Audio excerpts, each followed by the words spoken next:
All righty. Good morning, guys. Hope everybody's doing well. If you're watching with us this morning, if you're watching in another time, depending on what time zone or whenever you're watching it, hope you're having a good time, good day that day. We are joined by a guest we previously had on, and me in my ultimate mess up wisdom that I always do ended up deleting our first podcast that we did. So some people will remember our guest today from a prior viewing, a prior visit. But those of you that did not watch live did not get to see it, and I hate that. But he's come back today, and I think we're going to even have a better show because we're going to cover multifaceted here. We're going to cover the organization he worked with, the history, a little bit of his history and how he got involved in the MIA issue at large, and starting his organization, Amag, which I've linked in the show notes if y'all want to join his Facebook group or friend request Mr. Mike. And we're also going to cover some Vietnam cases, but we're going to talk about what he is currently doing. He is in Ukraine right now, and he's doing some very, very interesting work that I think we're all going to not only learn a lot about, but also see what these government organizations are doing, and quite frankly, hampering what Mike and some other groups are trying to do on the ground. He'll explain it better. And before I ramble too much longer, I'm going to hand it right off to him. And if y'all have got questions, pop them in, but we're going to sit here and let him break it down for us. So, Mr. Mike, I hope you're doing well, staying warm over there in Ukraine, and the floor is yours, sir. Yeah, thanks, bud. Thanks for inviting me.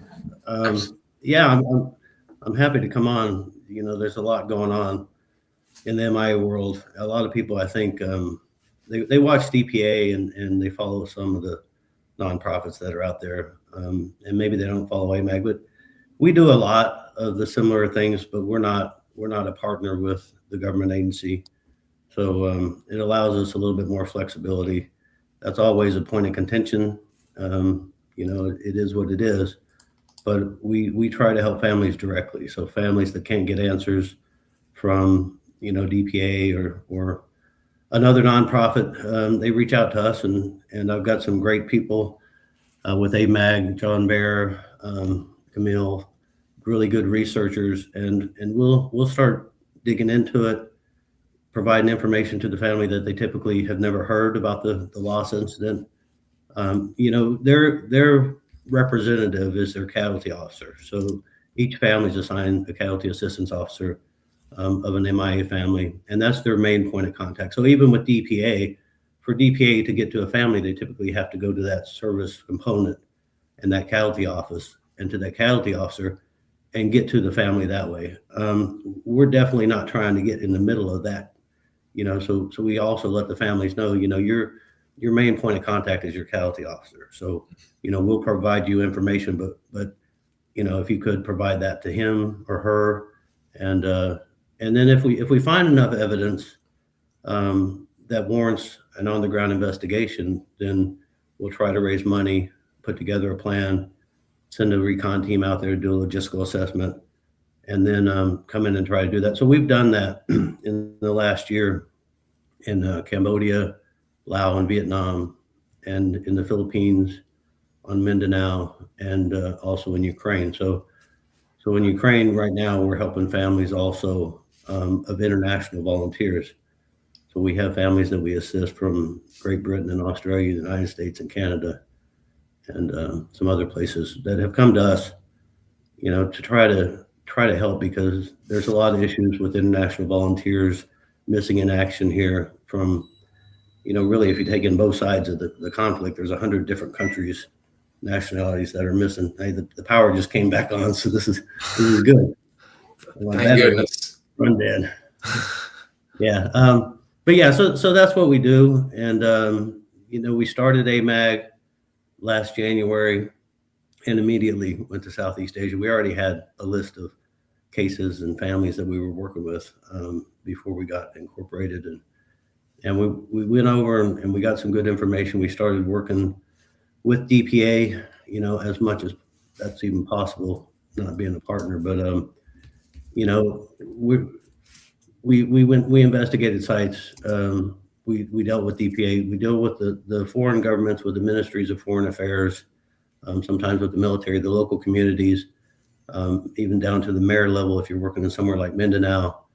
And you have to get permitting, and you know, we're asymmetric, but we're not illegal, right? We're not going to go and do anything that's going to get us arrested or in trouble, hopefully. But anyway, that's kind of what we do, and we do it for the families. So, you know, we're not trying to stir anything up or go against the system. It's just, you know, if a family wants closure before they pass away, which happens all too often, it happens every day. All these families from World War II, Korea, and Vietnam, you know, that have been waiting for the government to get to their case.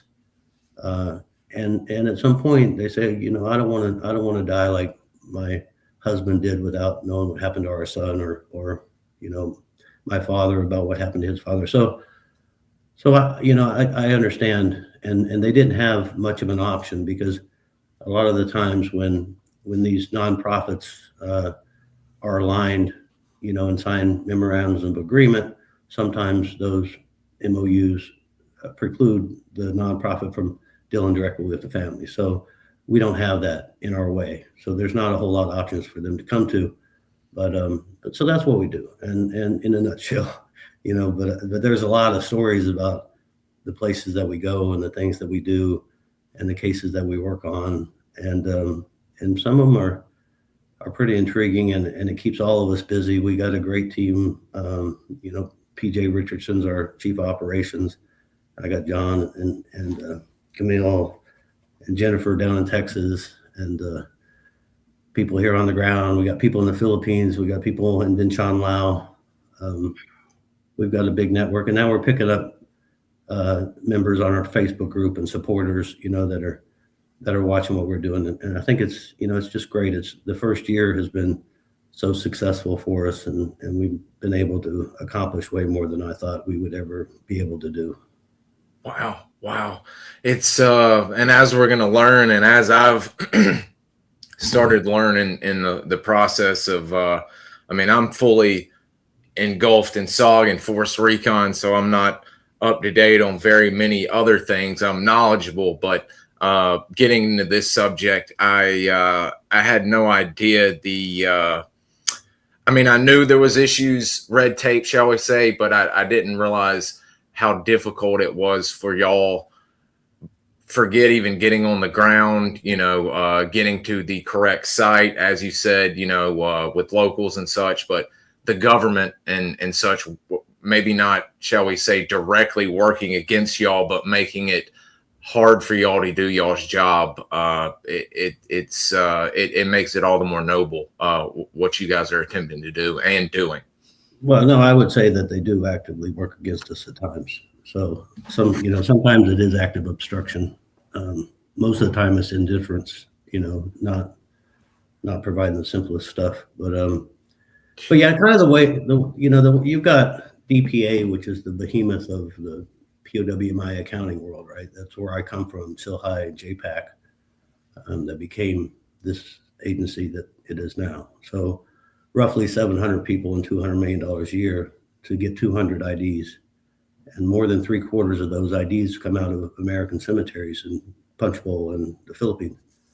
So only a fraction of the average of 200 IDs that they get a year actually come from the lost site. And when you actually take in the numbers, you know, and you really drill down and you crunch the numbers of what it actually cost for them, the U.S. government, to recover one missing serviceman from the actual lost site, it's up in the $4 and $5 million each. It's you know, and you got 81,000 missing.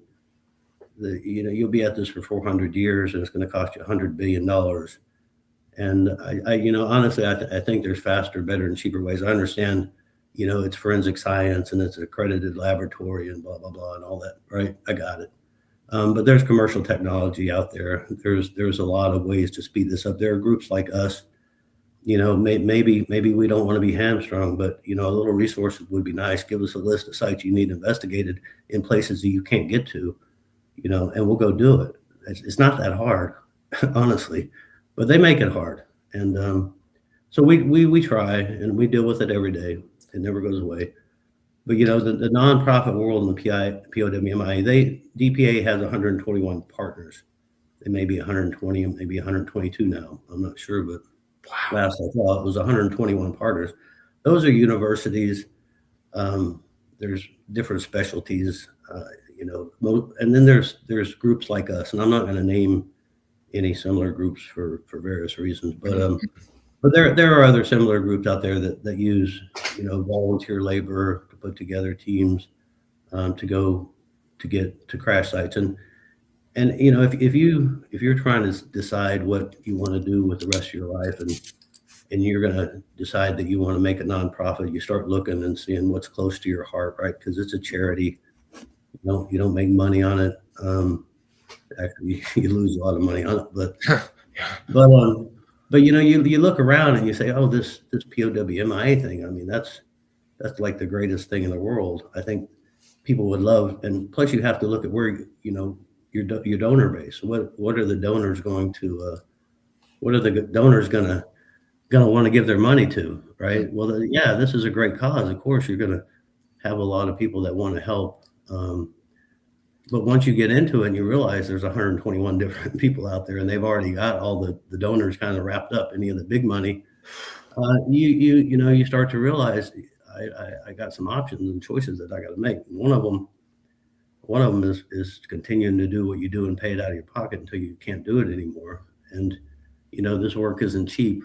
The other one is you go hat in hand to DPA and sign a restrictive MOU, and you become a partner, and you wait however long, year, 2 years, 3 years, until they finally decide to let you on a site of their choosing for the length of time and the place and location to watch screens for a month. And if that makes you feel good, then, or the other option is you just fold, right? So that's what happened. And very few times do you have an organization like Amag that is completely self-funded from our leadership team and some of our donors, that allow us the autonomy to go and do this without those restrictions and without folding and without always having to pay out of our own pocket. So we are starting to get donors, which we need. That's, the more donors we can get, the more we can do. None of us take a salary. None of us get paid anything, believe me. But yeah, that's kind of how, how the POWMIA ecosphere works. Where did you get you're so knowledgeable, and we've got some photos. You were in the military, you served in the military. Where did you first, was it in the military that you first started hearing, seeing, or knowing about the deaths or missing in action, or was it after you got out of the military when you got involved with what organization did you first be a part of to start your work in the MIA programs? Yeah, no, I joined the military when I was 17 in 1984, and I had 3 MOSs. I was a Cav Scout, a tank gunner, and then in '95. I was going to reclass again. I got offered, during re-enlistment, a big list of other MOSs, and I was going to pick one. And my boss came to me, and I was in the 25th Infantry Division in Hawaii at Schofield Barracks. And my boss comes to me, and I told him, what I wanted to do, and he said, "Well, look, just go to lunch with me." So he took me over to Hickam, and that's where the SILHI lab was and is now, where DPA's lab is. And he took me to the lab there, and he, back then you could just kind of walk in if you didn't need this guided contracted tour that they got. But anyway, you go back and they had all the remains laid on the table with all the personal effects and boots and things like that. And my boss told me, he said, "Hey, I know you're not going to be happy with this new MOS. There's these teams." And back then, it was like 8 teams that SILHI had. These teams go all over the world, and they look for missing soldiers, and I think that's right up your alley. So I went back to the list, and the job, the MOS that you had to have to do it was 57 Foxtrot, and it was a more graves registration specialist. That was the MOS. So I went back to the list, and of course that's not on there. So I had to go back to the reenlistment guy and say, hey, I need you to add this. And he said, no, I got to send it up to DA. And he did. And a couple of weeks later, it came back and said, yeah. So I went off to AIT for that. And then I went to the 101st for a couple of years, training infantry on search and recovery, mainly combat search and recovery. Kosovo was going on, and Bosnia and things like that. And then I put in for SIL High, and I got it in '97. And I was a mortuary affairs team, not a team sergeant at that time. I was just a team member, and took off and went to. My first mission was in San La. I think it was the 48 JFA. Called the Stairmaster. You know, that was a really hard site, but we stayed up there. And then after that, I just loved it. You know, I would not skip a mission. I would go tag team the next team that's coming in and go with somebody else. And it was average about 300 days a year. So I did that. I was the operations and logistics NCO for the detachment in Hanoi for 7 months, and I was the logistics NCO and operations guy in Laos. So I was in Hanoi for 7 months, and Laos for 6 months, and then years, you know, between that time from 1997 to 01, and then I went to the Joint Mortuary Affairs Center. They changed the name to Mortuary Affairs of the MOS, and became 92 Mike. And then I went there and I wrote doctrine. So I wrote 5 chapters of the JTTP 406 for combat search and recovery. I wrote some of the field manuals and decontamination and things like that. And then I came back to then what became JPAC, from SIL High to JPAC, and then went there from I was 97 to 01, 03 to 06.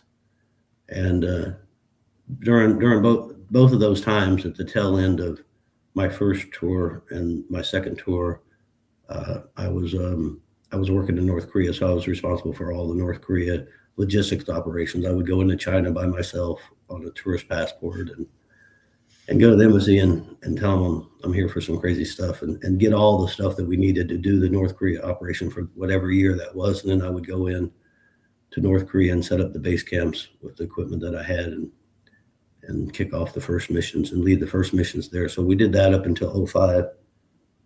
And then dang, in 05. So I mean, this was not a hot, well, yeah, 2005. Wasn't it fairly wasn't this when George W. Bush was in office and things were a little feisty with Daddy Kim still alive? Yeah. So it was, it was never, I spent 7.5 months totally in country, living with the North Korean Special Forces, mostly in the Chosin Reservoir. Wow. Leading a 22-man team. They wouldn't let we do have women on the teams, but not for North Korea. They never let women go there. And and it was difficult, it was a very difficult time every time we were there. So, and then in 05, it was very interesting the way that they stopped it. The North Koreans had no idea what we did. The way that we got out of there on the last mission is really a crazy story. I'm not going to tell it because I don't know how much I can actually tell. Mm-hmm. But it was a crazy story about how we got out of there. And then afterwards, Bush said, it became too dangerous for the team there. I would love to go back into North Korea, as a private nonprofit. The World Food Program works over there, some other nonprofits. Yeah, it sucks, right? It's not the best place in the world, but neither is Ukraine right now, right? Or Mindanao or other places that we operate, but it doesn't mean that you can't do it. Mm-hmm. So I would, there's just so many remains up there that how many remains do you? I know you don't have a absolute number, but how many do you think Americans are still in Korea, North Korea, unaccounted for? I think there's about 5,000. Jesus. And I don't know the exact numbers, but I would guess there's 3,000 or 4,000 north of the border. They can still operate. You have MACV, the North Korean or the South Korean version of DPAA, and MACV does similar things. They do excavations and investigations, and sometimes they do them jointly with DPA, but they can't go into North Korea. North Korea turned over the 55 boxes during Trump's first administration, Mm-hmm. and it was never, it was never a secret that they had warehoused remains and seeded sites and things like that. It just was part of the game. But we got a lot of bodies out there. I mean, my team, the last mission I was there, we got 18, on one mission, and these aren't little shards of bone. These are entire human remains that we had to bring refrigerators in to keep them cool out of China. So, it's just nothing's buried deep there. They're typically in group burials because after the combat, the Americans of course got pushed out. And come April, the thaw was coming. They didn't want all these bodies laying around, so they sent North Korean recovery teams around with little pool ox cart things like they do and throw a bunch of bodies on there. If they were Chinese, they'd give them to the Chinese. But if they were South Korean or American, they would find the nearest bomb crater or foxhole and whatever and throw them in there and kick some dirt over them. So typically, most of those around there are group burials, and they're very easy to find, especially if you had cadaver dogs. I mean, the cadaver dogs would be all over that. Another thing that they did, if the bodies were close to the ice, they would just drag them out on the ice, knowing that in a couple of weeks it's going to thaw and they're going to go right to the bottom.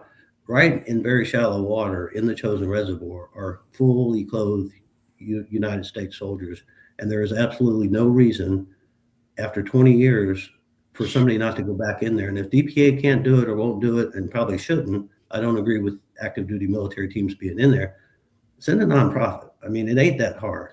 So, these are things that get me wound up a little bit, but I spent so much time over there, and I know that these guys are laying out there, and it's just politics that's keeping them from coming home. So it is doable.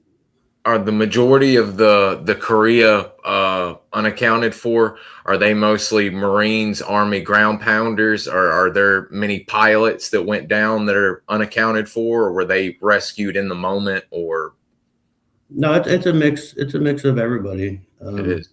Yeah. I did an aircraft crash, probably the only one ever done in North Korea, just on the south side of the Chosen, up on this hill.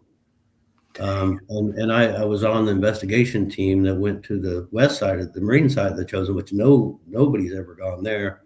And there's been no excavations or recoveries done on that side at all. But I was, I got to go over there with the North Korean illustrious Dr. Jun, which was their friend, world-renowned forensic anthropologist, so they say. But DPA told me in the last meeting that they think that he died, which that doesn't surprise me. He was kind of old then, but yeah, we went over there and it was something else. It's the terrain's a lot different than on the east side where the Army was. Man, I guess Korea truly is the forgotten war, because we hear about the WW2 cases, and by all means, we need to recover them as well. And Vietnam, still, people, thank God, are still being found. But other than like you mentioned, the Trump administration getting those, was it 55 you said back? It was 55 boxes, but it's yielded a lot more remains than 55 already, because they were commingled. There wasn't just one remains per box. Wow. I mean, and other than that, I honestly haven't heard very much out of Korea, or much happening from Korea. And that's totally news to me. You working in North Korea, I had no idea that, that was going on. I mean, I figured they'd shut it down and wouldn't allow any Americans over there, that's for 20 wild. years. Yeah, for 20 years, nobody's been able to go there. I mean, I do want to go engage the North Koreans, but you have to go through the State Department to get a permission to travel there, and that's not easy to do. And the last time, what DPA had told me, somebody somebody got the North Koreans to agree to talk, and then the State Department wouldn't give them travel permission. And then when the State Department gave them travel permission, the North Koreans decided not to talk. So the one thing about the North Korean issue, yeah, they're hard to pin down. But when you live with somebody for 7.5 months, you kind of understand them a little bit. They would resume these operations under the right circumstances, especially if it was an NGO. And of course, there's money involved, right? And it allows access. Look at Vietnam. I mean, hell. But it's not it's not Vietnam type of dollars to do recoveries. It was never anything like that. It was like $5 million in cash and some fuel oil and some cabbage and chili paste. It was those kind of agreements, where you would carry in a suitcase with a finance officer and exchange half the money in cash in an alley they'd have a counting machine, and they'd have a guy filming you. And then they'd have another guy down the alley filming that, and had another guy film the guy. So it was the strangest way to operate, the way that we did back then. But cloak and dagger kind of stuff going on. Yeah. But it was it was interesting. So you just have to know how to deal with those people. So, but the other thing is being in Ukraine, working on how we can help out in the post-war search and recovery. In my accounting. How did you get? I know because you just mentioned in our last interview you had actually gotten back from Southeast Asia, or maybe we're just going again. But how did you personally? I know Amag, like you said, is working all year long and all over the place. How did you personally get involved with the Ukraine effort and start working there? And actually, as I said earlier, you're there now. How did that come about? Yeah, so from January to July, we were working a lot in Laos on one specific case, and then we went over to Cambodia and did another investigation up in Kampong in Cambodia on the Sean Flynn Dana Stone site, and then went into Vietnam and went out to an area that we suspect is a good location as any for the Jerry Shriver loss, and it is so close to the Cambodian border. It's you could literally throw a rock, but we had some access issues with the local border police. But anyway, so we've gone back and we've asked DPA to help us access that area to go in and see if our theory is correct, to do an actual, eyes on and see if what we think is correct. And the only way to do that is, to actually go in there with a metal detector and look for the craters and look for the concentration of rounds and match up the features. And, in that site, there were a couple concrete bunkers from the NBA, the Cosvin. So that's what we did in the summer. And then we came back. I came back in June, and I was getting absolutely no assistance from DPA whatsoever, and it became a little frustrating. But I saw an article about an American family whose son was a U.S. veteran, and they were missing here in Ukraine. And I started looking into that, and I'm like, wow, there's a lot of them, and not just Americans. There's from on the Ukrainian side, there's about 50 different countries that are missing. There's been 65 different nationalities killed here as volunteers, but there are about from 50 different countries still missing, and you can't do a lot right now because of the drone threat. But anyway, so I saw that, and I'm like, I didn't know. I wanted to learn and see if there's any way that maybe I could use my experience from all that time in the jungle and with mortuary affairs. And, I didn't just do SOHI and JPAC and the other things. I've got a lot of combat experience. I set up the theater mortuary for the Iraqi war. I've done combat search and recoveries a lot. So there's a lot of things that I figured, well, maybe I can help them. And then when I got here, it was very dynamic. It was it was it's very asymmetric, like my organization. Things change so fast. The technology changes. By the time you write an SOP, it's outdated. You have to think faster than that. You just have to move on your feet, and I like that. They had to. That's the only way that they've survived for 4 years against the Russians is by adapting like that. And so I learned that of the challenges that I didn't really realize from my combat days, because combat search and recovery has just changed. It's never going to be the same, and we're working on some possible solutions for that too. But anyway, so that's why I came over, and since then, it's evolved. I've learned a lot.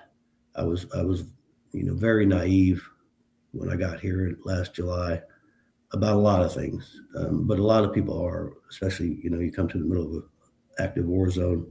Every war is different, and this war is very different. So since then, that's where we've been. But we never left the families that we were working with. We stopped picking up new intakes. If families come to us, we refer them to a couple other organizations that we're working on partnering with for assistance. We do research, so John will help them on the research side. But as far as expending any resources, we just don't have the bandwidth right now to take on new families. But the ones that we were working with, we're still working with. So I'm still constantly engaged with Congress people for the Lao and the Ministry of Foreign Affairs and DPA, of course, and the families for the Lao cases. And then we have Mindanao, which we've been working with the families for the General Fort and Colonel Vesey, Captain Price, and Sergeant Chandler site. They were executed by the Japanese. And that in Mindanao, it's for the State Department, red level 4, do not travel. But a lot of the places that I've operated are like that. So we don't go anywhere that's unsafe. If there's a way to do it, we'll do it. So we've been working on that. I just came back from the Philippines. We got a great new partnership with the Bangsamoro Autonomous Region of Muslim Mindanao. They're an autonomous. They have 5 provinces there, and there are a lot of MIAs there. That was the Mindanao Death March area. And there's a lot of U.S. MIAs, and there's a lot of Filipino scouts, which are U.S. veterans. Mm-hmm. So I understand DPA couldn't go there and do that. So we did, and that's what we're doing, and we're going back here in a couple months, and we've got some really great leads, and we're going to take a ground penetrating radar and made up a really great team that we're putting together now. We're having working groups every week. So we do that, and then we're still working on Ukraine. Wow. Question about your Philippine, and then I was curious about some Ukraine stuff, and people, of course, when you mentioned Jerry and Sean Flynn are curious about that as well. But you're working in the Philippines, and of course DPAA can't go. It's government. They don't want to. It could look bad, may not be safe for them, this or that. How many, again, rough estimate, is there still a large number of Americans there? And you mentioned finding Philippine scouts. Is that in the mission when y'all are in the Philippines to look for both Philippine and Americans? Or are you hoping if you find an American, you might get lucky and find a Filipino scout with him? Yeah. We're not, if we have a lead on a U.S. veteran, because the Filipino scouts, they have veteran benefits, and they were part of the United States Army. Mm-hmm. So definitely we will expend just as much effort if we're in the area to go after and try to recover those. Excellent. The Army Graduate Registration Service came through those areas in 46 and 47. And they recovered what they could. They disinterred all the small cemeteries. They moved most of them to the American Military Cemetery in Manila. And that's where DPA has been pulling from, all those unknowns that they had recovered during that time and placed them there. So they've got a backlog of those. They only take a few at a time, just like they do in the Punch Bowl. But there's still a lot missing. The numbers, I don't know about the entire Philippines. You've got, it's a very large area. There's, so many islands and so many big battles there. We're concentrating on Mindanao. DPA can go to the Philippines. They can go, and there's nothing keeping them from going, as far as I know, from going to Mindanao. I can't speak for DPA, but the fact is they haven't, and it's not on their schedule. So we will. But yeah, there's private organizations that out there that work that area. I don't know the exact numbers. We're looking at about 100 to 150 on Mindanao. I don't know how many of those are actually recoverable. A lot of things weren't written down. There's not a lot of written record. We're going. John Bear, our researcher, is just pouring through stuff. He was sending me stuff today that was just like amazing. What we had never seen before. Very historical stuff about the people that we're dealing with, their relatives in the Philippines, and about the locations of the battles, and documents signed by General Fort, to his Filipino commanders. So just a lot of great stuff. Wow. I'm sorry, I even forgot the question. Now I start rambling. Oh no, that was it. I was curious about the Filipino scouts and them, as you said, being American soldiers. Y'all looking for them as well as the Americans, covering what you think, how many people are in that district that you're working for or working with, and then was curious a little bit about Ukraine again. You mentioned the I don't even know. I've watched the French Foreign Legion. Do they call it the Foreign Legion or the foreign groups? There's I think you said maybe 100 different nationalities that are over there. Are you working with the military's Foreign Legion group, or how is that working for you to start looking for these foreigners to help these families out? Yeah, there was, at the beginning of the war, that it's gone through a couple of different names. It was a Foreign Legion. It was just Azov and International Volunteers, but there were different units there, of international volunteers. You had they were almost like private companies, but they weren't. They're part of the military, but they were put together specifically out of the foreign volunteers, and so a lot of different languages that needed to be spoken. But they've kind of disbanded most of those now and integrated those into the regular armed forces of Ukraine. Okay. And so they're not as concentrated. It used to be, a few months ago, it was easier for us to go directly to 3rd Battalion, and get to the commander of the company and find a witness and get personal effects, to locate personal effects. And that's another issue. But now it's a little bit more difficult because these foreigners have been integrated into a lot more units than they were in before. So things just continue to change. And you can't, like I said, you can't get to the remains. If they're MIA, they're probably going to either stay MIA or the Russians will eventually pick them up. And they do turnovers with Korshtab. That one picture you showed, that was with the Korshtab commander.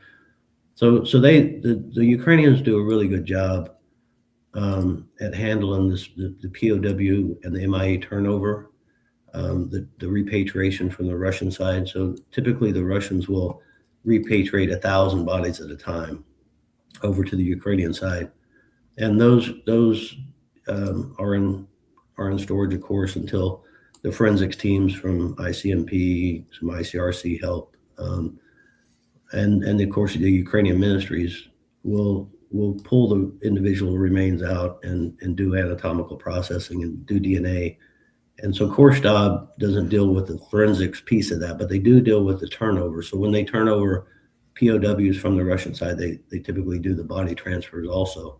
And when you have Russians that die, on Ukrainian held territory, of course, they need to be repatriated back to Russia. So that whole process, they transfer live POWs and remains. And so that's kind of the way that works. But we don't know, you have to get to the foreign families. The Korshtab, the coordination headquarters for the treatment of prisoners of war, that's what they're called, but Korshtab, They do a great job, and they do a great job with the families.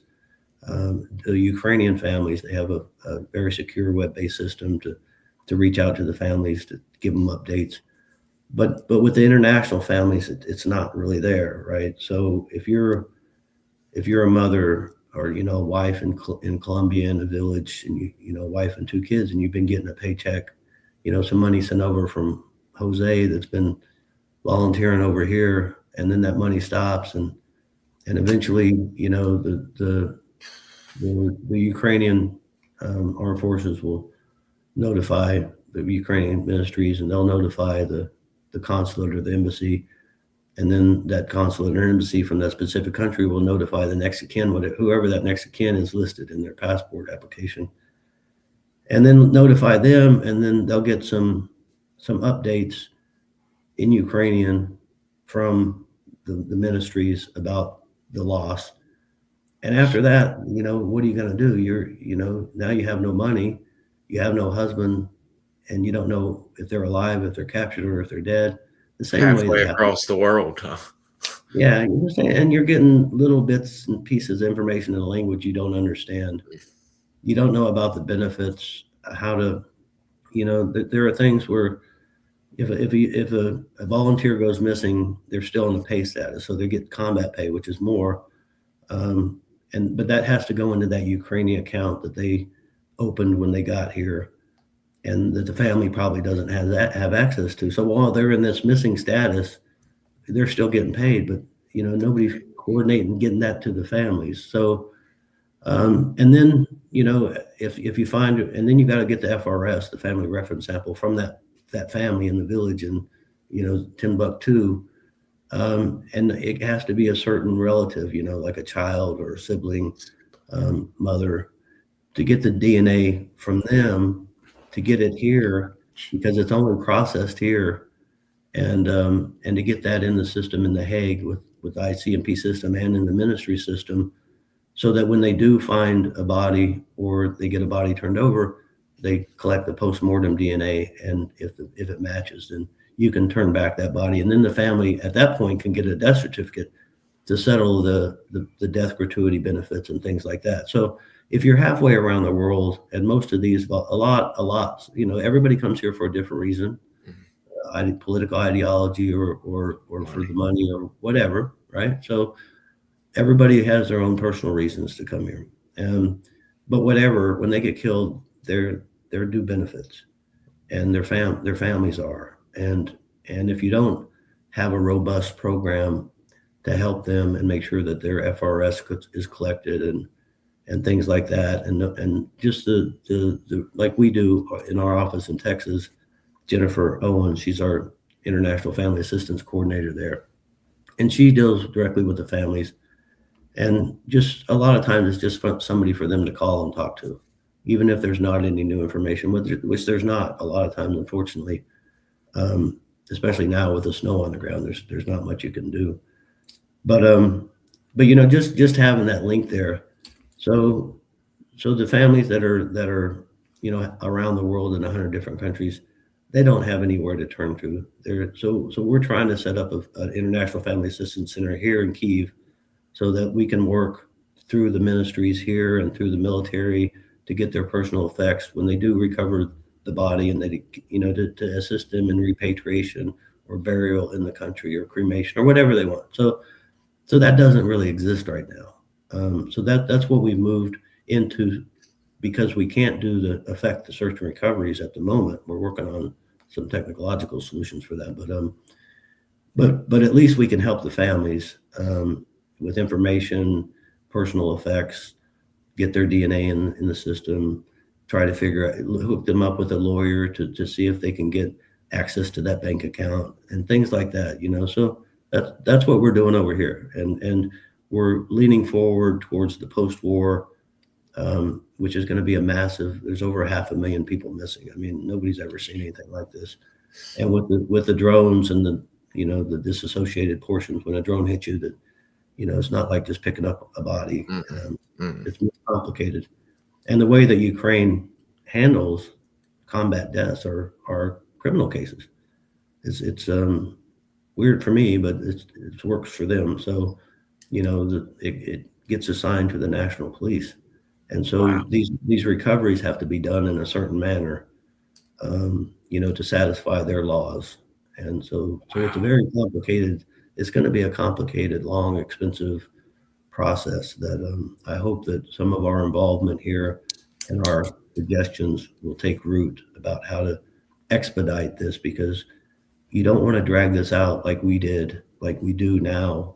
We're still messing around with World War II, and ICMP and other places are messing around with Kosovo and stuff for 40 years. And families want answers. They want closure. You can't get closure unless you know what happened, and hopefully have a grave to visit. So this thing shouldn't drag on just because that's the way DPA does it, or that's the way ICMPs. That's the way we've always done it. There are faster, better, and cheaper ways to do it, and what it results in is closure for that family, and a child not knowing where their father is. That's trauma, and if you can reduce that trauma, it's lifelong. If they never know, it could lead to bad things.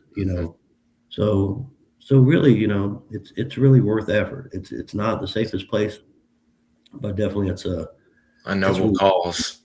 It's rewarding. Yeah. Two questions, and then I'll see maybe if you wanted to speak a little bit about the two famous cases. Of course, you're open to speak about whatever you'd like to. You mentioned right now y'all are not in the active process of being able to go out to the field and search at the moment for Ukrainian war casualties. Are when it does occur, I'm not sure if it'll happen as long as this thing's going on. I don't know if it'll happen during war or if it'll be post-war cessation, a ceasefire, what have you. But do you see, even once the hostilities die down, Ukraine with its, as you said, the drones, the weather, do you find it's going to be a difficult place, much like Laos, the Philippines, Korea? It's going to be tough finding deceased, or the Ukrainians pretty good about when they have fairly a large amount of casualties of marking down exactly where the guys were hit, to where y'all can at least have a fairly good area to look? Long question. I apologize about that. No. I mean, that's a great question. It's complicated because nobody knows when the war is going to end, and they're losing 1,000 a day plus, right? So it's over that. And then half of those, a third of those, just say a third, are missing on the battlefield. So every day, the number goes up by 300 or 400, and those are concentrated pockets in some areas where there's just a lot of remains that are laying unrecovered, and sometimes it's spread over an entire front line, from north to south on the eastern border, and it's been going on for years. So a lot of the remains are disassociated portions. They're skeletonized. They've been covered in snow for different winters, and elements, and some of it's going to be hard, and really it's going to be an area clearance type operation where you grid out 1 square kilometers and you search the whole area. You're going to need cadaver dogs because of the trench lines that are filled in, and the fighting positions that have been hit by drones and artillery. And if you have a choice there, either you're not going to mess with it because it's difficult and you'd have to dig the entire length of the trench line to find the bodies inside, or you bring in cadaver dogs. So the answer is you bring in cadaver dogs, and you only excavate the areas of these concealed locations that are identified by the cadaver dog. So that's a way to speed up. That's one other thing that we're working on, is trying to get cadaver dogs introduced here and actually bred here with the handlers trained, to have those ready in the post-war environment, because that's the last thing that they're ever going to get to is excavating those trench lines and things, if they have to do it without being able to pinpoint where the remains are. The surface remains are the easiest, but you have you've got 300,000 destroyed buildings, 250,000 destroyed vehicles. All these things during reconstruction, vehicles have to be processed for remains before they go to the scrapyard. There has to be a system in place during reconstruction, demolition, debris removal process to so that you're not loading up soldiers' bodies in the backs of dump truck going to the landfill. And I saw that in Haiti, when they got in such a rush after the earthquake to clear the downtown, that this is Europe in the 21st century. This is the largest country in Europe. You can't be seen doing that, and there's not enough effort going into that. There's a lot of effort going into demining. Lots of demining companies want to come in here for various reasons, right? But then there is a lot that's going to take years. But that needs to be married with mortuary affairs, combat search and recovery, post-combat search and recovery. There's no reason to cover the same ground twice. So we're working on that to try to convince people that, look, every EOD demining team that goes out and is assigned a sector to clear needs to have a mortuary affairs contingent, at least not to affect a recovery at that moment, but to geolocate and create a case file on locations that do or possibly may have remains. So those are the things that we're working on here. It's a very complicated thing, but nobody knows when the war is going to end. Nobody knows who's going to control the area where most of the bodies are. My own thoughts are it has to be a neutral third party. Ukraine doesn't trust Russia. They never will. Russia doesn't trust Ukraine. They never will. There are motivations about why,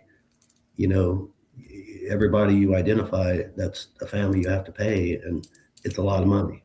Ukraine pays nearly $400,000 death gratuity, and Russia pays like $110,000. So it's a costly thing, but that's life-changing money to a family, in a village in Africa. But it needs to be a neutral third party to do this, no matter where the bodies end up, and that's going to require a massive amount of teams and logistics and storage and interment. It's a big operation with the transportation piece, the number of drivers and life support, collection points, and reefer vans and things. So a lot of that's not ready. It's just not. And that's where our team, not just me, I'm just one of many in Amag that have experience in mass fatality. So we've been everywhere from Iraq, Afghanistan, 9/11, Haiti, the Bahamas after the hurricane there, the South Asia tsunami, tons of aircraft crashes and different mass fatality events. So our team, we have the expertise to put together really professional program to help expedite, not to take over the whole thing, of course, but where can we play our part at? And it's similar, it's based on the same model as what DPA does, but faster, better, and cheaper.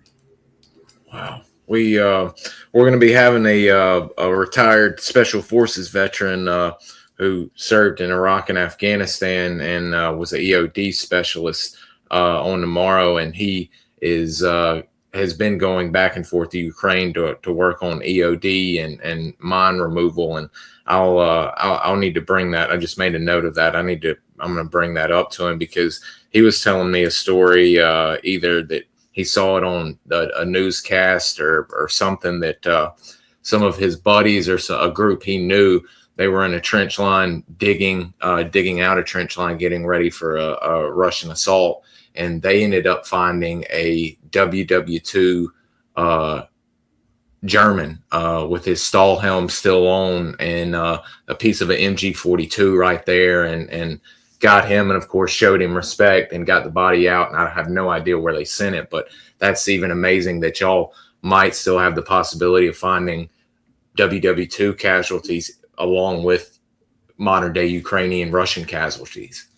Yeah, they've been fighting here a long time. A lot of bloodshed has been on that land. It's unfortunate that those remains were left there so long. I just can't, times are different, and this has to be done in a different manner. I just can't fathom this is an international problem.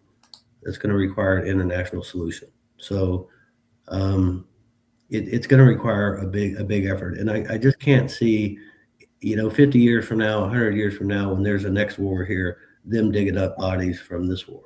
I just think that would be a travesty on the families.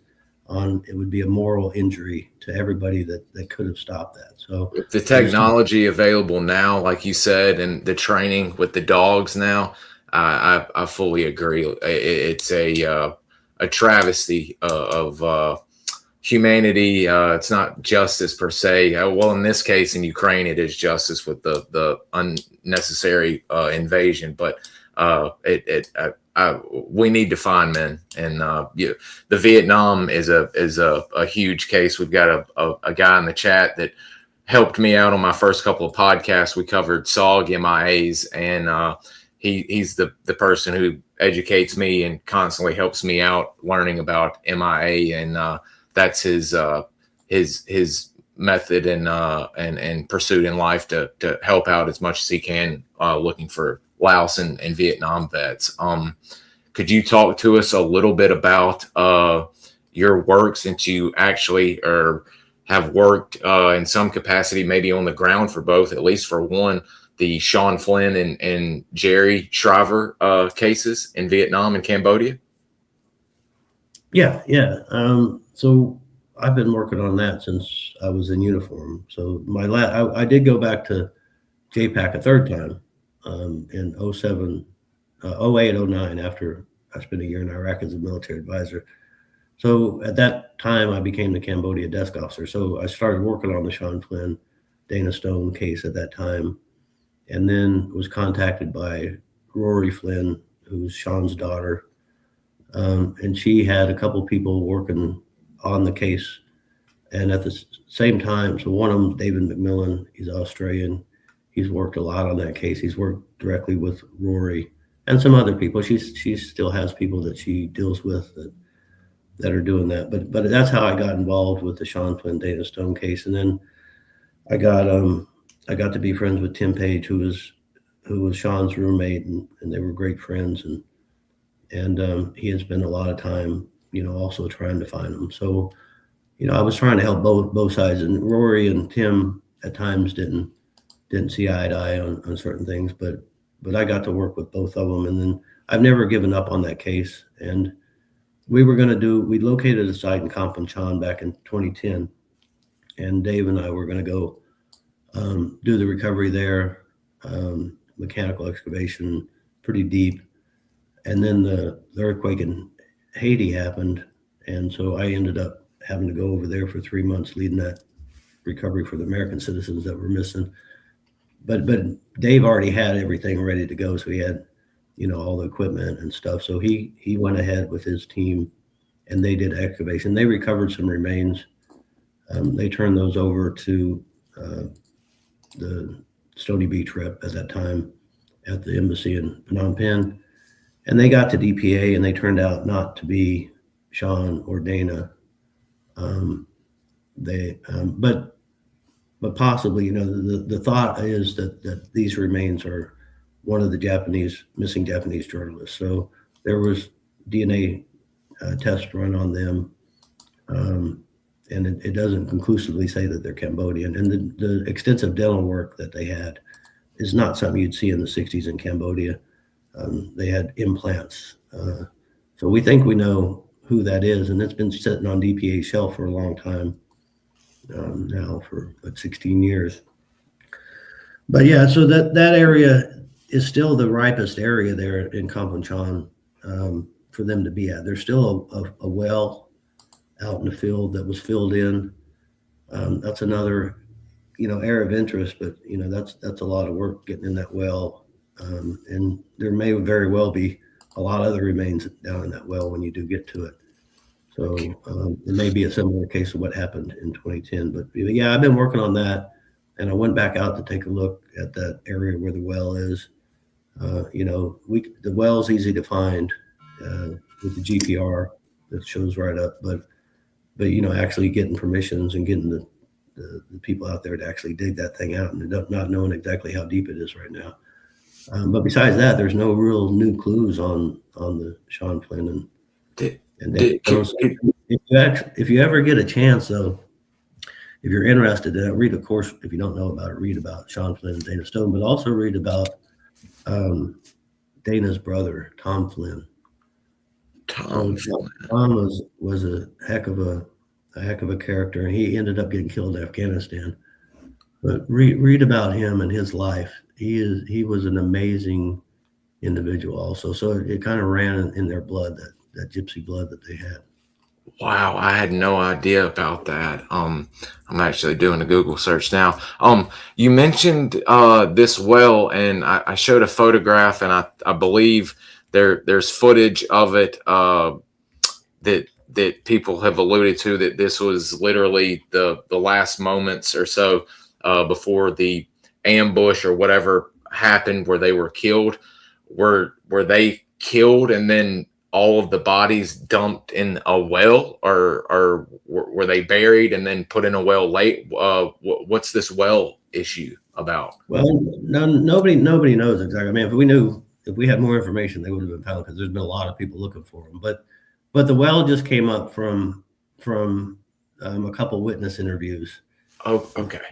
That's how the well got in the mix there. There's that video. There's a video of Sean. Well, there's a picture of Sean and Dana on the red Hondas, and that was them leaving Phnom Penh to go out to the Kampanchan area, because of the invasion was just starting, and they wanted to cover that, of course. So yeah, that's the photo there. So that's the last real photo. But there's another video, and the video is of Sean on the motorbike, and he's talking to a French reporter. And then down the road behind him, you can see looks like a white automobile. Yeah, it's got the hood and the hood up, and I think the trunk. And I think the reporter, they were speaking French. And I think the reporter said that there was some reporters in that car that were missing, right? So the Khmer Rouge, asymmetric government forces. Yeah, that's it right there. So see that car down in the road. So there were some journalists that got captured out of that, I believe, too. But this is the last time that anybody saw Sean Flynn alive. And at that point, somewhere they got stopped. They probably got taken not very far and executed. It was just before Tet, or the water festival, or whatever what they have there in Cambodia. But and you had a lot of people that a lot of young youths that had disbanded from the Cambodian army and were really just ragtag gangs running around trying to steal what they could. Yeah. So Sean's camera ended up coming up years later, I think, on eBay. But the rest of it, nobody ever found the motorbikes or anything like that. So, but they're in that general area, and there was so much chaos and people, getting killed by the Khmer Rouge after that, and they pushed everybody out to the countryside, that the witnesses disappeared, and this makes it a very difficult, more difficult in most cases, because of what was going on at that time when they disappeared. Yeah, just whole scale blood. We were very, very lucky enough to speak to a Cambodian veteran who served in the Mike forces and then was trained by special forces in the FANK program and was sent back to Cambodia.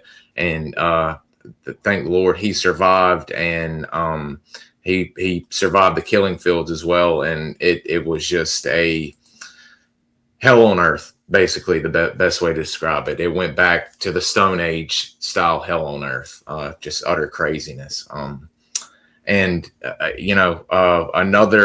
There are many famous cases, but to most that aren't as informed as others, and working the processes and the issues like you, these are probably the two most famous, at least from the Vietnam War cases, the Dana Stone Flynn case, and then Jerry Shriver.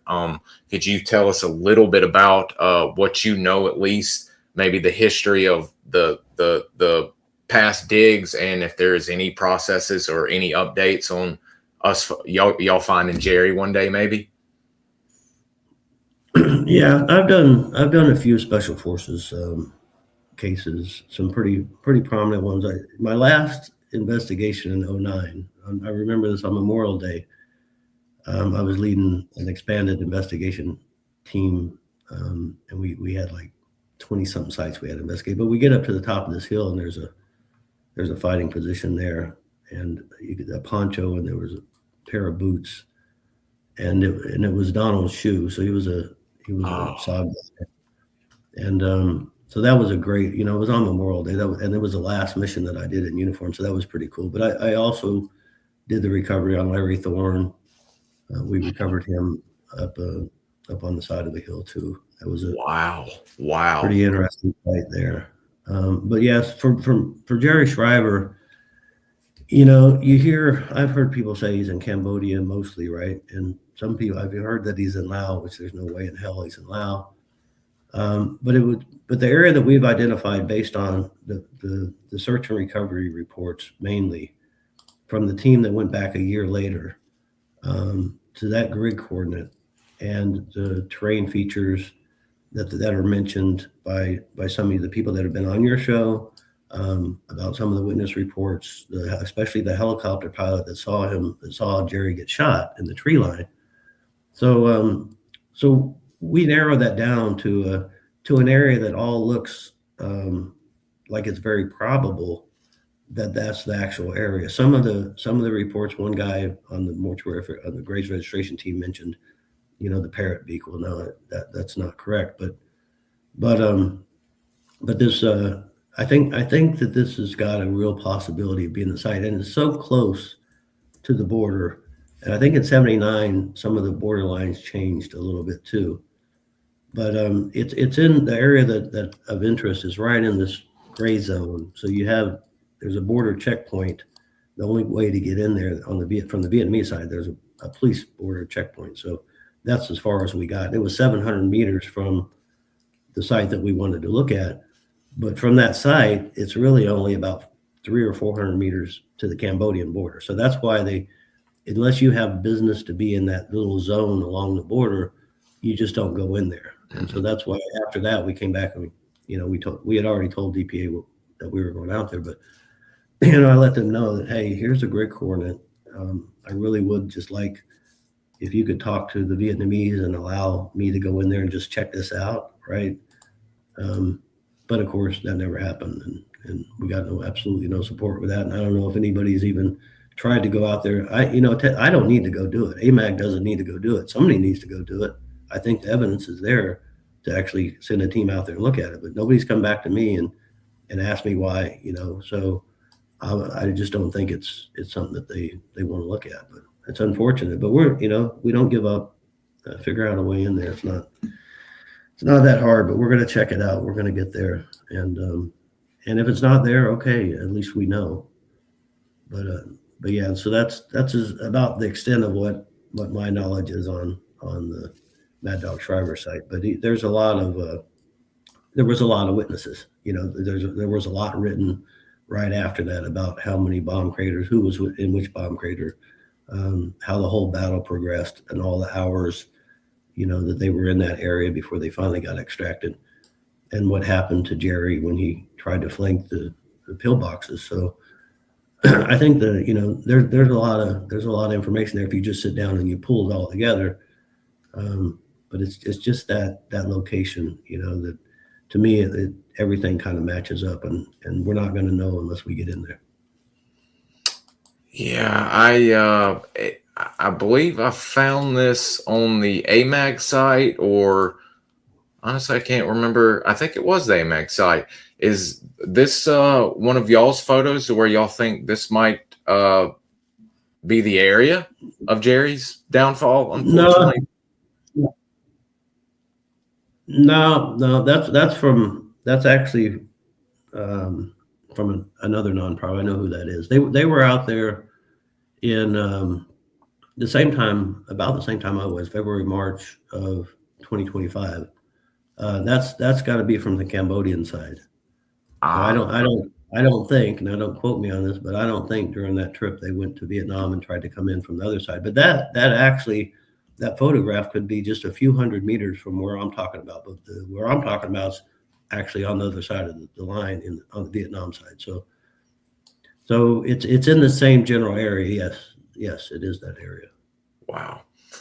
And I've got a wonderful, I'll pull it up on screen, and maybe one day someone can help me. I might can send it to you, but a veteran made this, and this is every Special Forces base, every Special Forces action that happened, all kind of interesting stuff. Medal of Honor events, Leghorn right here, Daniel Thomas going down, Doc Siang. And I was trying to find if they had the Jerry Shriver location laid out. And unfortunately, I don't want to take up time and look like I'm doing and not paying attention. But I would be eager to see if we can find if they've got the Jerry Shriver location laid out on this program or not. Yeah, I'd love to say if you find out where they have it plotted, let me know, and I'll send this to you. I'll share my information with anybody. So that's one thing about AMAG, right? So there's and me personally, I probably share way too much TMI, right? But whatever. But we're not proprietary on anything. If we find out something, we want people to know, and if we can hand that off to somebody who can do faster, better, cheaper, then we'll do that. If we can team up with another nonprofit, that maybe doesn't have the resources to do a site, and maybe we don't have the resources to do a site, but both of us combined can actually get to a site, we're very interested in partnering with other nonprofits. I'm glad you just mentioned that. That was one of my questions that I had written down here at the bottom. Is there, and this is going to sound bad, and I don't mean it to sound bad. Is there an issue in the MIA search group community and such to where maybe a group has a case or a big name case that they have been working on or want, and someone else is offered to help to go in or what have you, and them shoo off any other help just to keep the information to themselves, to where that maybe they could be the ones to find this veteran?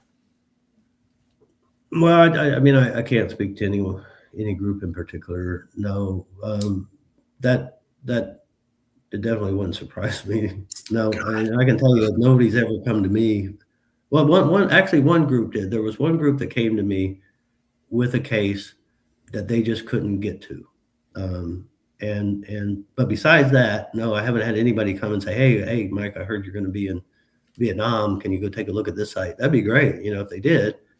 And if somebody's going to be in Vietnam in that general area, I'll gladly give them the grid coordinates and all the information that I have so they can go out and look at it. Because I'm not trying to be the guy, that finds the guy. I just want the guy found. So I don't care who finds him.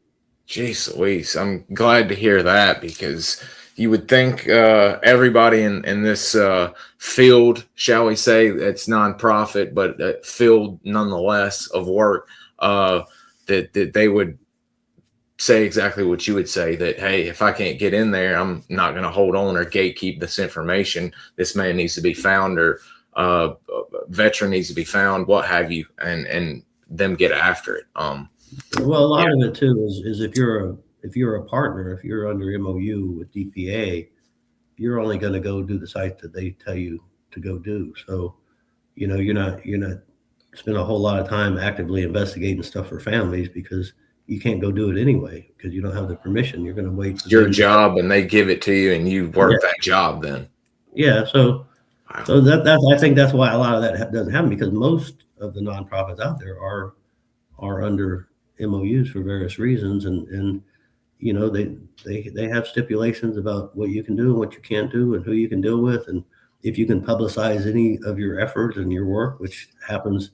DPA tends to publicize a lot of what they do, but they don't a lot of times bother to mention the partners, right, that are out there, and the partners are sometimes restricted from them putting out any press releases or anything about what they're doing. So the whole thing makes no sense to me, but if that makes you happy, then and you're a nonprofit leader, go for it, right?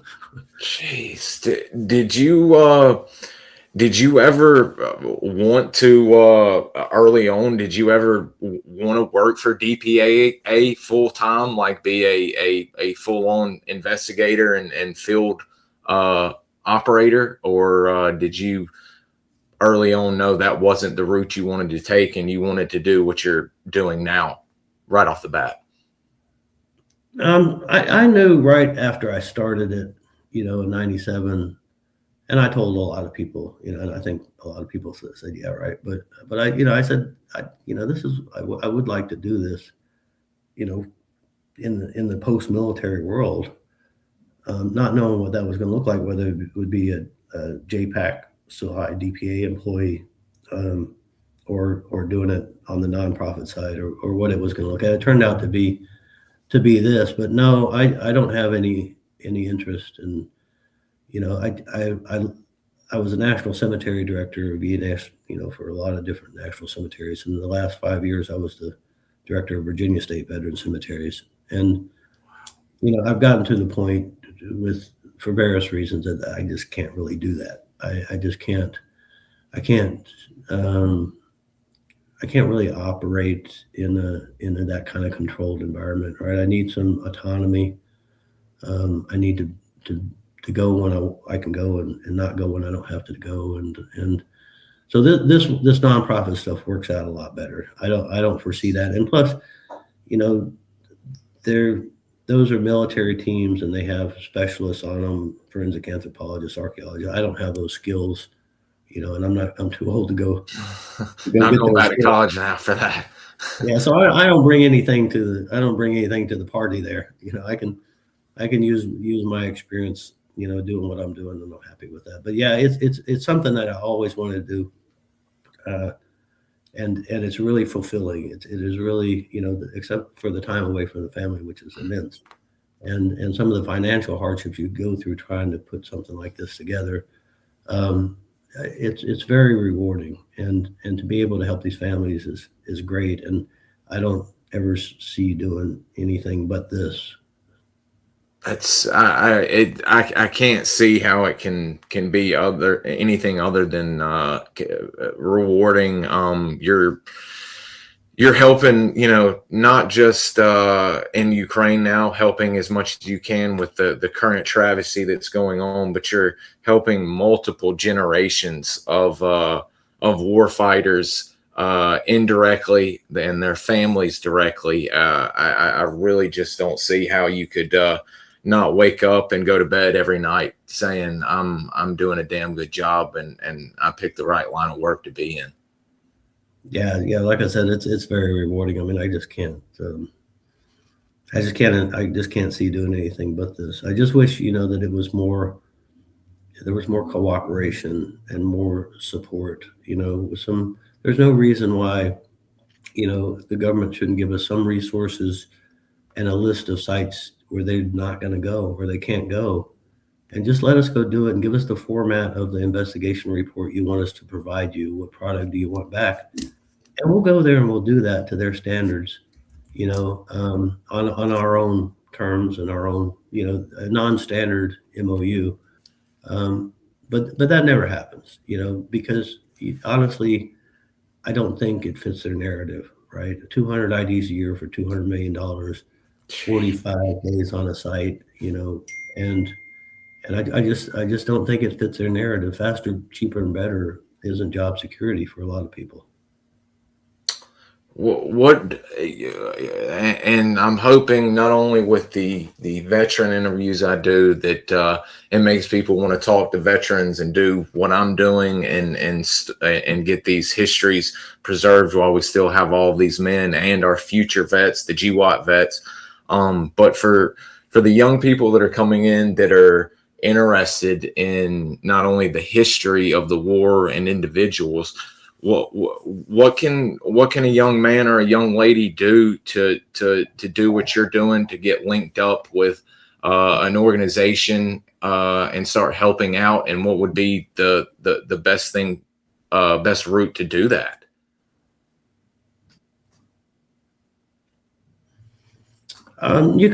They can go to our website, www.amagonline.org, AMAG. And they can, shoot us an email, and we can let them know, where we're going. But also, we talk to a lot of other nonprofits, whether they're affiliated or under MOU or not, and they're doing things, and we can link them up with those other groups, and also we pull in. we're in discussions with a couple other nonprofits right now about pulling in a couple of their specialists for our next Mindanao mission. To make it a truly joint operation, that we're dealing with the Filipinos and the Muslims in Mindanao and the local government and the local historians and our historians and our experts. And I think it's great that these couple of groups came to me and said, hey, we're interested in being a part of this. I think that needs to happen more often. And so I don't want to mention the names right now because we haven't inked anything, but yeah, that's happening. And this Mindanao thing in April is going to be, I think we really got a good shot at finding these heroes. And really, if you read the story, there's an article coming out in the War Horse by Ken McLaughlin about our upcoming mission, and that's going to be out, I think, next Thursday or Friday. So it's going to be a great follow-up to the article they did in September about these 4 individuals that we're going to find. The general and the lieutenant colonel, and 2 of these, the AMAG is starting to put together the plan to put 2 of these men in for the Medal of Honor, and I think both of them deserve it. But I think Lieutenant Colonel Vesey stands a great chance, the greatest chance of getting the Medal of Honor because of what he did. He when the Japanese tied General Ford to the stake and we're going to bayonet him to death in retribution for some Americans that escaped the camp, Colonel Vesey, his second in command, stepped up and told Colonel Tanaka, the Japanese colonel, cut the general down, I'll take his place. And he did. And it took him 2.5 hours to die, being bayoneted about 8 times in the gut. Used for target practice, by bayonet practice by the Japanese. And he did that to save his commanding officer, who later got executed in November by the same guy. So we're going after. They're buried in different spots, but if you can in a split second make a decision to jump on a grenade to save your buddy and get the Medal of Honor, you could definitely, for making a conscious decision, knowing that this isn't going to be as quick as a grenade going off, and still doing that and giving your life in that manner, it's just the act of bravery and sacrifice that medal was made for him. If he doesn't get the Medal of Honor, nobody should. I just recently learned, and I don't think I'll get in trouble for saying it, but we've just recently learned a new SOG man is being put in for an upgrade to the Medal of Honor, and it's actually Mr. Cliff Newman, who has helped out and found some people on one of his DPAA missions. For the mission, he's actually being put in for the Medal of Honor, the RT Intruder mission, where Baby Jesus and Doc Lloyd were unfortunately killed and had to be left behind. So numerous cases like this. I mean, it's like you said, the stories, if they don't move you, you really don't got a heart, because some of these guys' stories and what they did, like you just mentioned, the general taking the place of a man. I mean, they literally gave it all, and we owe it to them to find them and get them back to their loved ones, even if their wives or their direct loved ones are gone. We owe it to the families. And I get in trouble, not too big, but with you being in this line of work, I've just got to ask. There's a great post on the AMAG Facebook page, and I'm about to pull it up. What are your thoughts on the government and the theory, or I think it happened, leaving men behind in Southeast Asia during the Vietnam War, I should say? Yeah, I mean, personally, I don't think there's any doubt that happened. There were so many names on the list at the end of the war when the peace accords were signed that never came home, that there's not been answers to. And we're helping the Baron 52 family too. And that's another interesting case if you want to read that, the call sign Baron 52. And that's in Laos also. So we're working closely with that family, and they're dealing with their Congress people and with EPA to try to get that case reopened, because there's still 4 missing from that aircraft. And there's a lot of indications that those men got out of the aircraft and may have been held captive in a cave POW camp down there, but they never came back. And so there are very, very good indications, and we're working, with the family. John Bear's taken, John Bear's been working on this way before he joined AMAG, believe me. So we're not taking any credit for what's has transpired there, but we are working with them and doing what we can to help get that case reopened, because you have to run it to ground, from the point of initial impact all the way to the area where the remains came, or the aircraft came to rest, and that area hasn't been fully excavated. So you can do that, and then you can, if you don't find the men, then you can reasonably assume that they weren't in the crash, right? So that hasn't been fully run to ground, so that's the next step that needs to be done. And parallel, John and the family are working with a lot of people that were in the intel community back in that day, and getting a lot of firsthand evidence that really points to what looks to be, possibly a cover-up. And so, that's they're not going away. The families are dedicated to getting answers on this one, and they're using everything that they can to pressure this case to be reopened. So yeah, read about that Baron 52. John Bear, on his Stories of Sacrifice webpage, he's written extensively about that. Some great stuff. We've had the immense honor of having Captain Bill Reeder, who was shot down when he was supporting SOG, as a Pink Panther Cobra pilot, who, by the grace of God, I don't know if you've read the book. I absolutely recommend it if you've not. And I'm blanking on the name of it, but he was marched from the tri-border area to Hanoi and made it to the Hanoi Hilton. And there's actually a great photo of him looking through the bars, and you can see him. And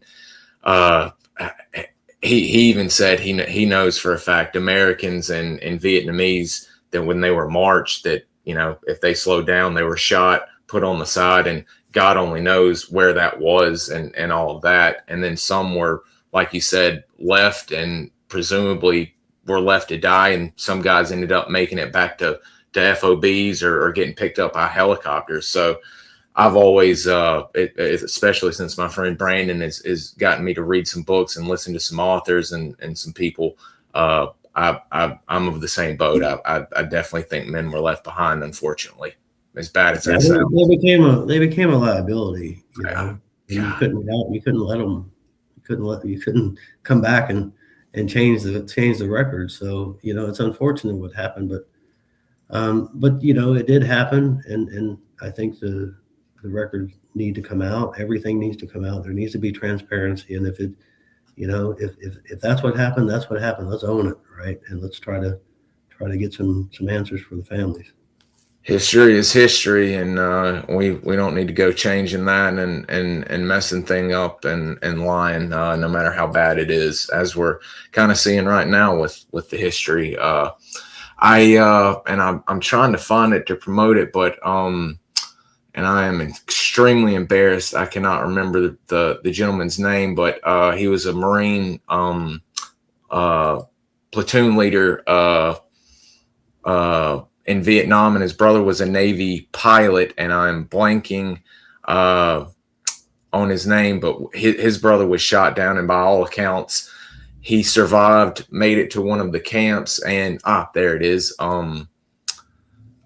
James Kelly Patterson, the Patterson case, and it looks like he survived and was shipped to what looks like Russia, to where they could try and break down the A6 intruder components, because they couldn't figure out and find it on radar.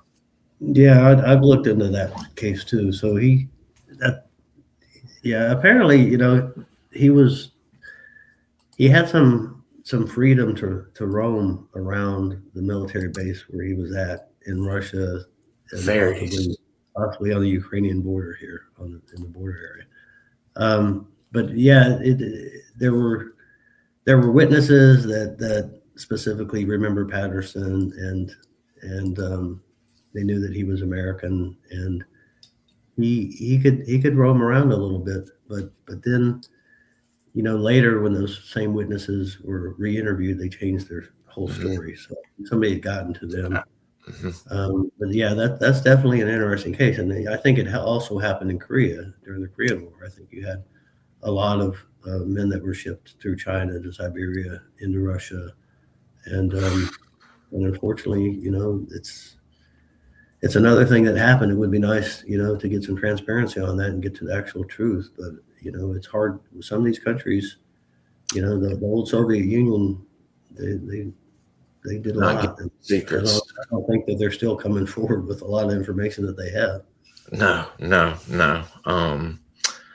So what right now is on the not schedule, but well, I should say two-part. What is, as a group wide, what's on the horizon for AMAG, and you personally, being in Ukraine, are you fully concentrating on Ukraine, or do you have something down the pike that you're working on here? Yeah, no, we're always working on Ukraine, but we never stop on the other stuff. So I just had a call a few days ago with a couple congressional representatives, their staffers and the family members, and John, going over how we're gonna keep pursuing this case through other channels other than DPA to force them to do something that they don't want to do, right? And there's obvious reasons why they don't want closed cases to be reopened and remains to be found. It doesn't fit their narrative either, but we're going to do that. I mean, so we work on that.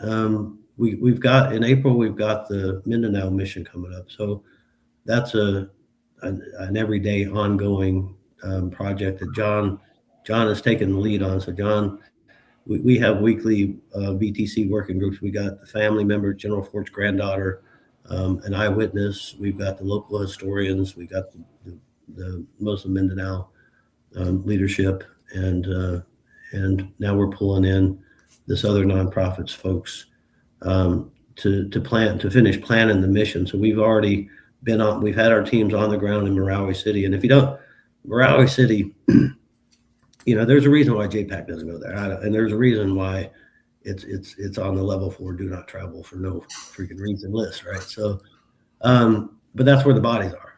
So either you leave them there, or you figure out how to get there and do it safely, and that's what we've done. And it wasn't easy, but we managed to do it. And now we have local partners, and the threat has been greatly reduced about operating that area. And it takes a while to get the permitting, to do all the coordination that needs to be done to get to the sites that we're going to get to. But in April, we're going to go, and we're coming in there with our small team of Americans, and the bulk of it's going to be expertise from the Filipino side, from the Moros, from the BARM people, and we're going to go in and scan these sites. If we find anomalies that fit our investigative results and say we're in the right area, this looks like a possible grave, we'll go ahead and use forensic anthropologists and archaeologists to test pit that, to screen for possible human remains or material evidence,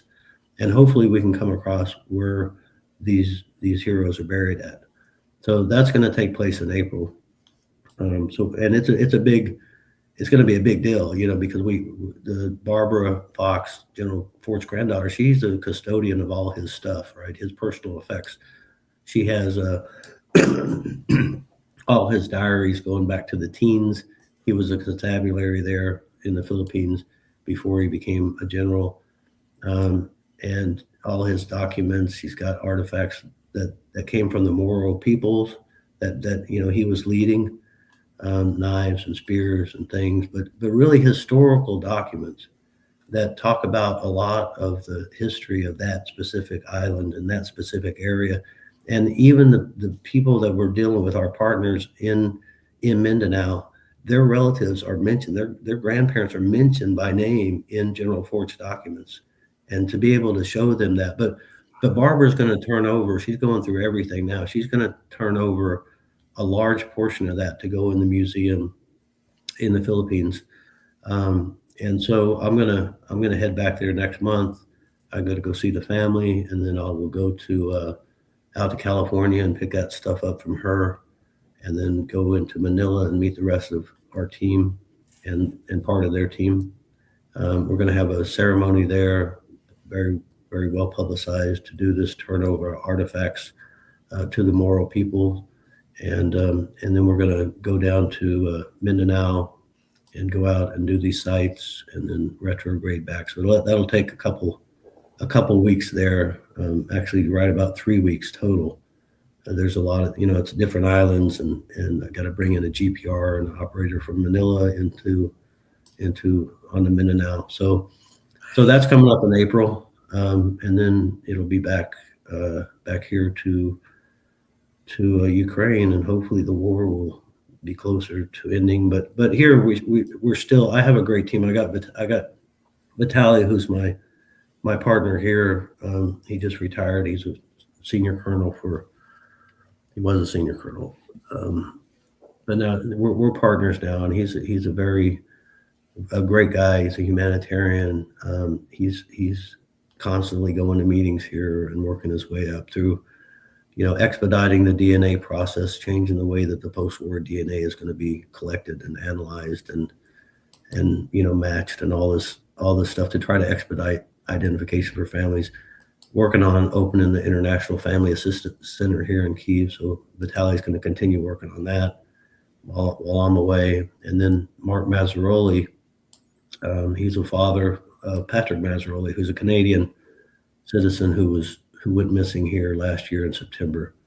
So Mark came to me, came to us about trying to locate his son's body, and Mark's decided to take over this third pillar of what we call full spectrum MIA accounting. So you have Amag, which is my U.S. nonprofit.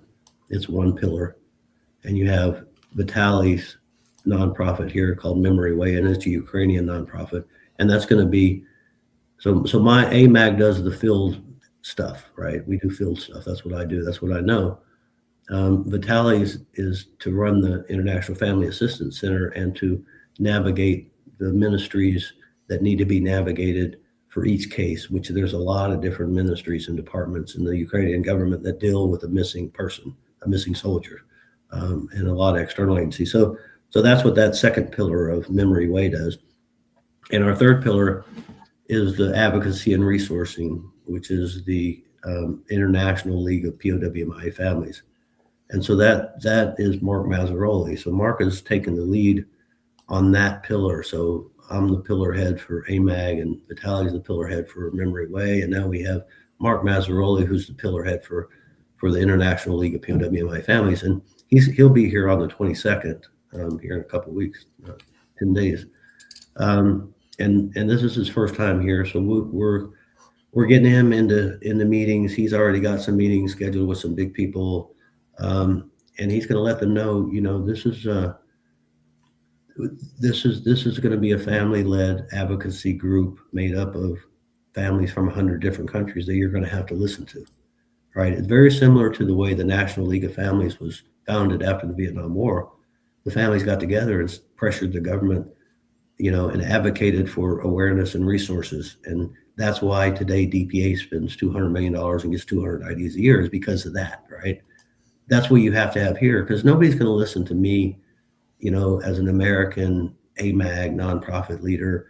Everybody thinks you got some ulterior motive. You just wouldn't do this unless you were out to get some. I'm not out to get nothing but closure for families. But anyway, that's what people think.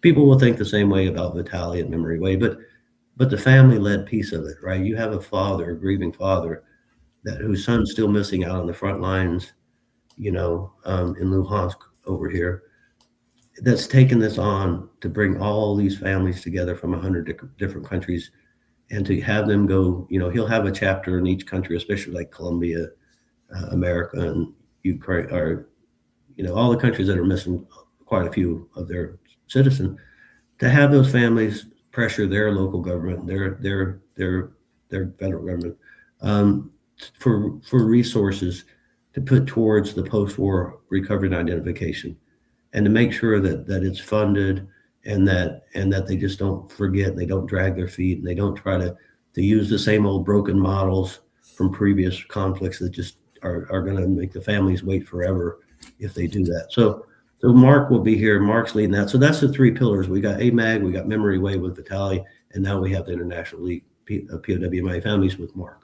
And so those three coming together is what we call full spectrum MIA County. It covers from the place of loss to the grave and everything in between, including family support, advocacy. Jeez, man, it's amazing. There's groups out there breeding and all of that. I only knew about DPAA for the longest time, and then of course, Facebook is garbage for the most part, but I've met a lot of great people and a lot of great vets through there. So I got to thank it for that. And meeting you and learning about AMAG and what y'all are doing, it's just, I thank my lucky stars that there are people out there that not only concerned about current conflicts, which we should be helping all we can with Ukraine like you are, but still looking out for the WW2, the Korea, and the Vietnam families like y'all are is just a real kudos to you and your group and the group as a whole, because it's a beautiful thing. I just a tip of my hat to all of y'all. Yeah, well, one thing I want to say too is I understand everybody's all over the spectrum with what they think about the war here, and about the people that came from other countries to fight here.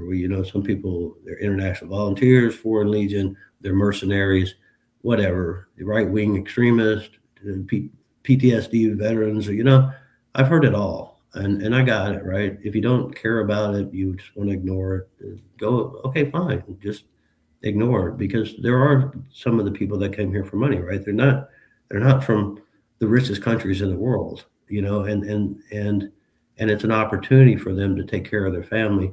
But also a lot of those are fighting for the freedom of Europe, and the Westerners that come here from Canada and England and Australia and the United States and Sweden and Poland and just a lot, not some of these third world countries, but even some of them come here for political reasons.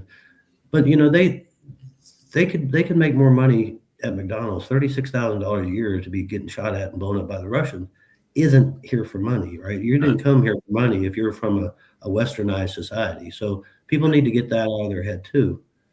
Some people do, but typically the more affluent Western countries, the people that come here that are fighting right now and that have died and that are missing, they're not that people. They're here for their reasons, that they think that if they don't help, that this is going to spread out of control, right? And that the people of Ukraine have been unjustly invaded and need help.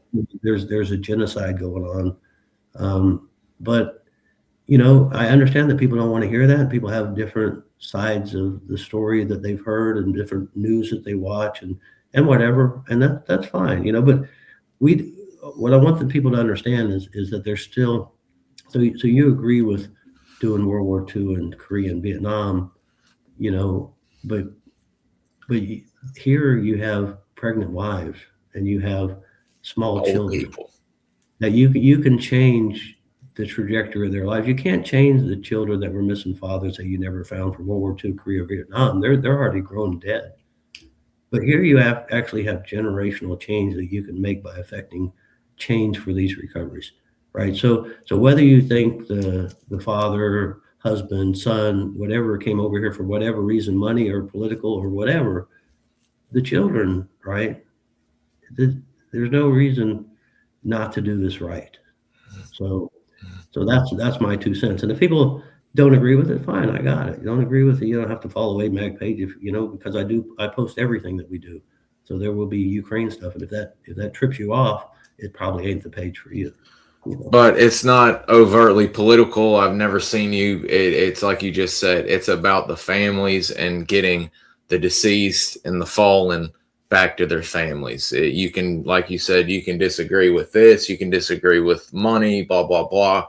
This is about simple humanity and getting a family member's loved one back to them to where they can properly mourn and lay that loved one to rest. Yeah, and we share stories from other POWMI nonprofits, other websites and things that we find are related that people might find interesting. So you're not just going to see AMAG stuff on there. If I see something or we see something that's interesting, we'll throw it on there to just try to keep but in the same theme, but political stuff.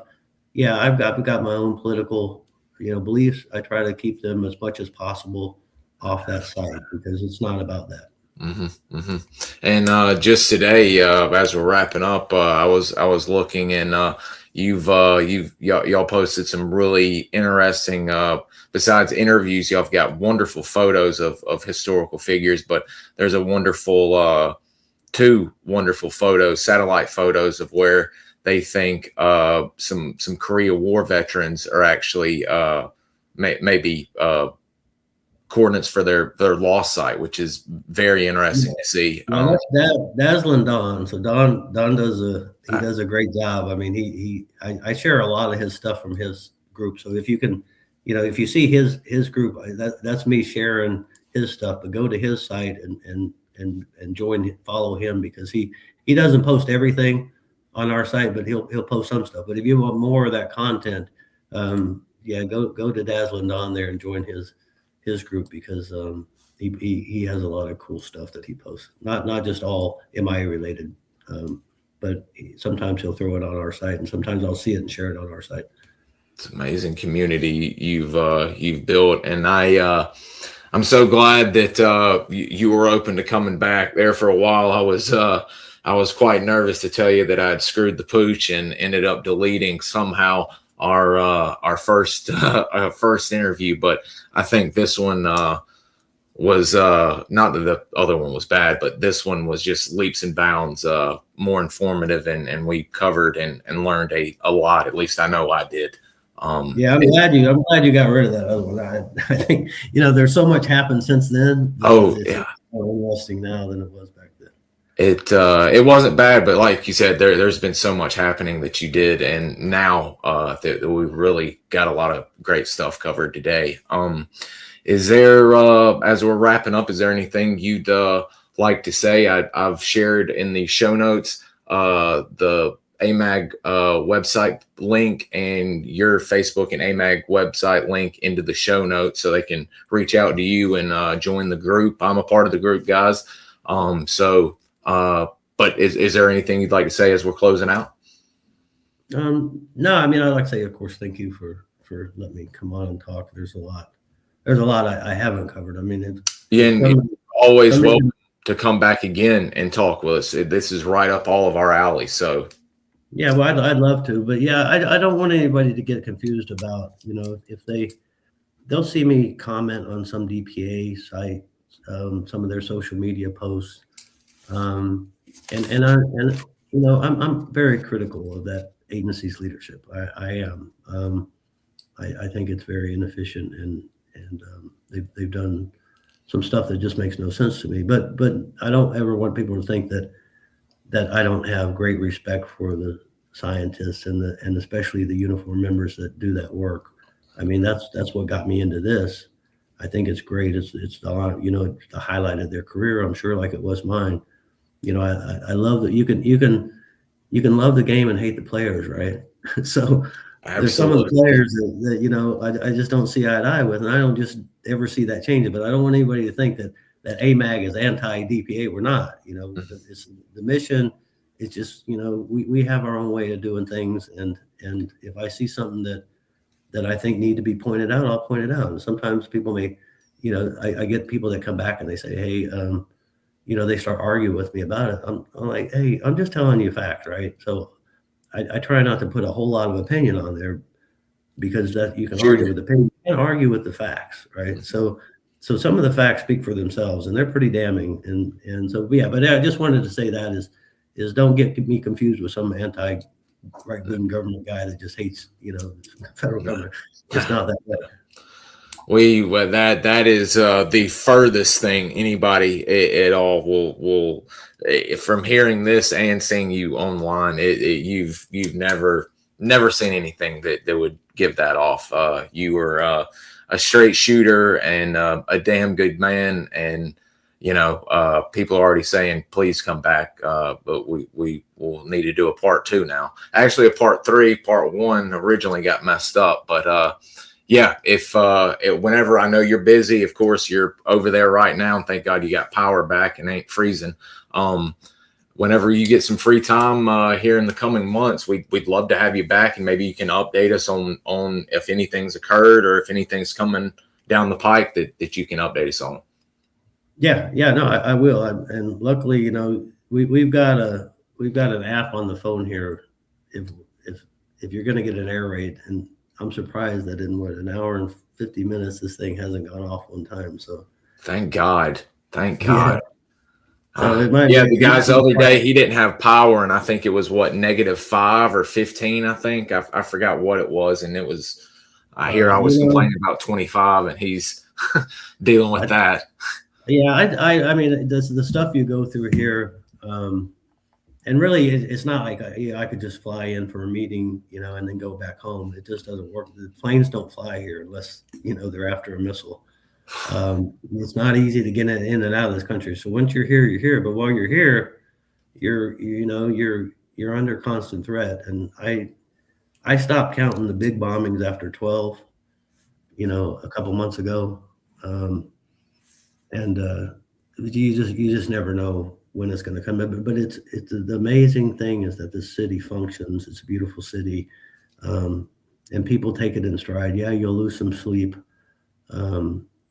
But they get back up and they go back at it the next day, and it just amazes me every day.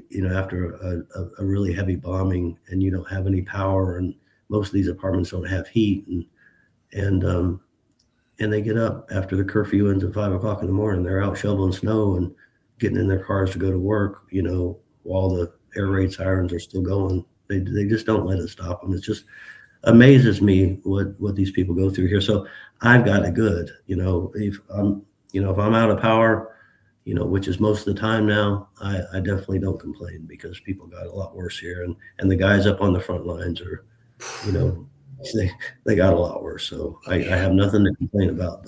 But it is quite the thing to be here during wartime. It's something else. Wow.